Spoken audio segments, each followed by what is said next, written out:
Punchline, Laurence Ferrari sur Europe 1.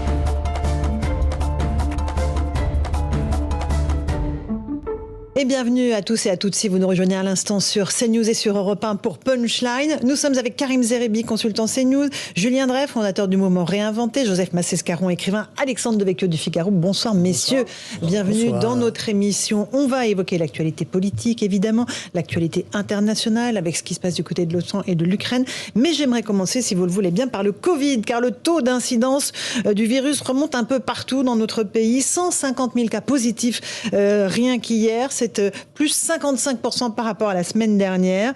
Et le nombre de prises de rendez-vous pour les rappels de vaccins explose. Il y a d'ailleurs beaucoup de complications pour trouver des rendez-vous actuellement, tant les structures ne sont pas encore prêtes. Alors la question que je vais vous poser ce soir, est-ce que vous êtes prêts à remettre le masque dans les transports en commun ? La SNCF souhaite que vous le portiez. Nous sommes allés avec notre reporter Stéphanie Rouquier dans les Bouches-du-Rhône et on vous a posé la question. Écoutez ce reportage.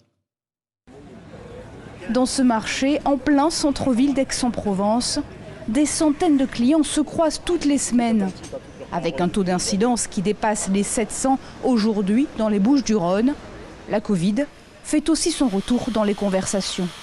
Oui, et nous prenons des précautions. Lorsque nous sommes en milieu fermé, nous mettons le masque. Alors on en parle beaucoup entre nous. Moi, à mon âge, 85 ans, j'ai mes 4 doses. Mais ces Aixois sont-ils inquiets ? Pas un brin, non. Pas du tout. Parce que c'est logique, ça reprend, ça repart, mais il ne faut pas arrêter de vivre là, parce que sinon on ne va plus s'en sortir là. Bah oui, moi ça m'inquiète, plus personne met de masque. Très sincèrement, le public senior a peur. On le voit dans les activités où c'est en baisse, où notre rôle est de lutter contre l'isolement et malgré ça, les inscriptions sont en baisse et c'est difficile de les faire sortir à nouveau.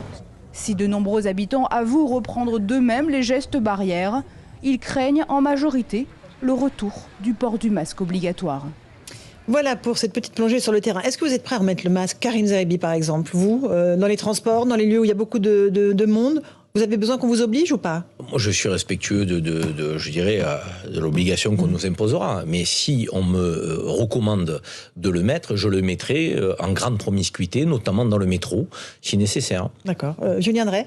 Je passe mon tour. Pourquoi ? Non, je vais. Non, si on pouvait éviter de remettre le masque...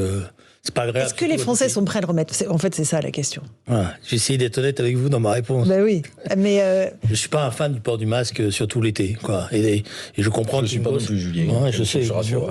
Okay. Non, je dis, bon, voilà, après, s'il y a une obligation et qu'on nous explique que c'est nécessaire, mais il y a un problème de communication du gouvernement, parce que quand on discute avec les milieux médicaux, ils nous disent tous, oui, c'est un Covid, mais c'est pas un Covid méchant, donc finalement, c'est une petite grippe, donc c'est pas la peine d'en faire trop et tout. Donc, il faudrait savoir, parce que la vérité, c'est comme d'habitude, on ne sait pas où aller, quoi. Voilà. Joseph Massescaron, on sait qu'il y a une vraie hésitation au niveau de l'exécutif, on comprend un peu pourquoi aussi.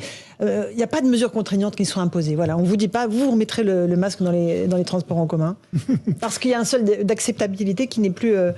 qui est assez bas aujourd'hui. Non, alors si j'étais cuistre, ce que je suis, je dirais que masque, c'est le mot persona en latin, et que persona, d'où le mot persona, est dérivé le mot de personne. Voilà. D'accord. Donc le masque, c'est pas forcément quelque chose qui cache, c'est aussi quelque chose qui révèle.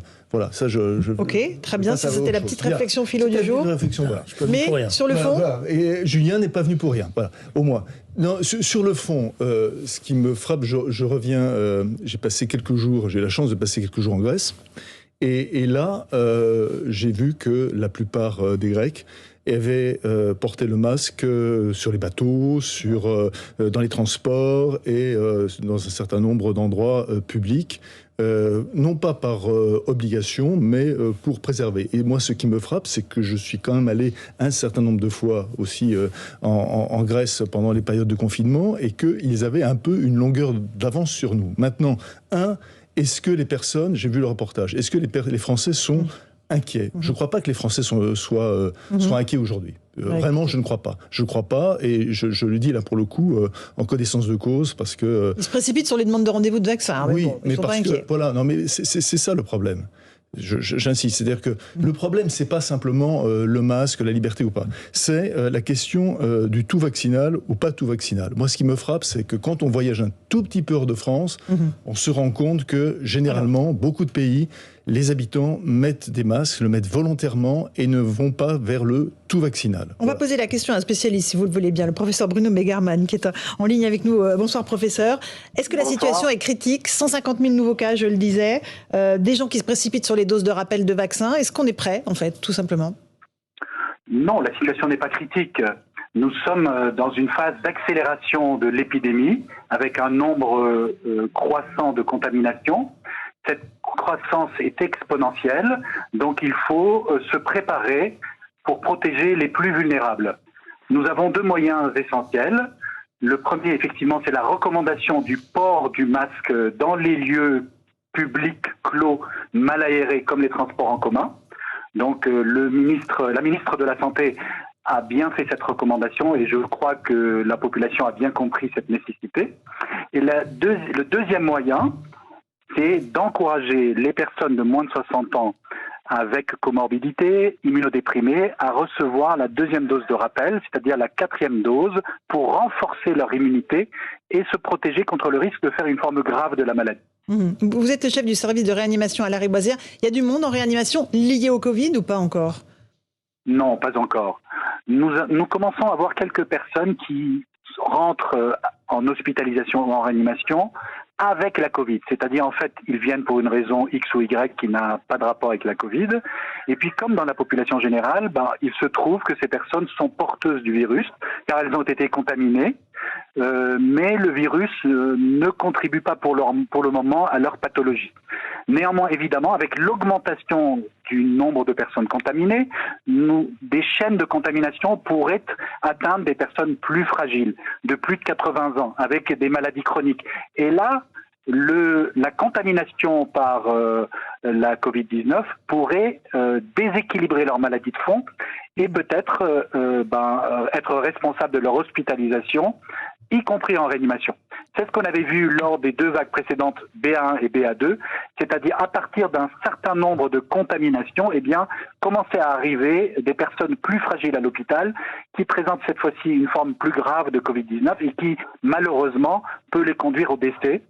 Ça a été observé au Portugal avec une augmentation des hospitalisations et une augmentation de la mortalité, notamment auprès des personnes de plus de 20 ans. Une dernière question, professeur Megarban. Est-ce qu'on est prêt en termes de vaccination, puisque les gens se précipitent sur les rappels ? Oui, je crois que les stocks de vaccins sont suffisants. Les médecins, la communauté scientifique est toute a bien compris et toute motivée pour mener à bien ces vaccinations. Maintenant, il faut que la population comprenne la nécessité. Nous avons environ 6,5 millions de personnes éligibles à cette 2e dose qui doivent se vacciner le plus rapidement possible, notamment en préparation de la période de septembre-octobre où là, les choses pourraient être un peu plus compliquées parce que les contaminations vont être toujours aussi élevées. Mais là, la vie se faisant à l'intérieur avec le refroidissement des températures, on risque évidemment d'être plus facilement contaminé, et notamment de contaminer des personnes plus à risque. Merci beaucoup, professeur Bruno Megarban, chef du service de réanimation à Lariboisière. Un dernier mot, peut-être, Joseph Massescaron, avant la pause. Je pense honnêtement que ça mériterait plus qu'un dernier mot, parce que moi, je vais vous dire... dernier mot. Non, pas votre dernier mot. Non. Qu'est-ce que les gens, quand vous parlez aux personnes, qu'est-ce qu'elles vous disent ?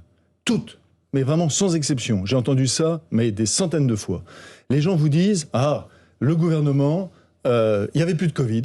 Il n'y avait plus de Covid, c'était l'élection. Il n'y avait plus de Covid, c'était l'élection. Et maintenant que l'élection est terminée, il y a à nouveau le Covid. Tous. Est-ce que c'est vrai ou pas, Laurence ? C'est pas faux. Non, mais attendez. Mais les gens disent c'est pas ça, faux. mais c'est pas forcément vrai. Comme on dit dans Kaamelott, c'est pas faux. Non, mais simplement, je trouve que c'est hallucinant. Je trouve que c'est hallucinant. Il faudrait à un moment donné que ce gouvernement, en termes de communication sur cette pandémie, qui est une pandémie qui est toujours à prendre au sérieux, arrête de caboter le long des rivages du cynisme politique. Je crois que ce serait bien. Pas faux. On va faire une petite pause. On se retrouve dans un instant. On va justement parler du gouvernement. Va-t-il continuer à caboter en eau trouble ? Réponse dans un instant dans Punchline sur CNews et sur Europe 1. À tout de suite.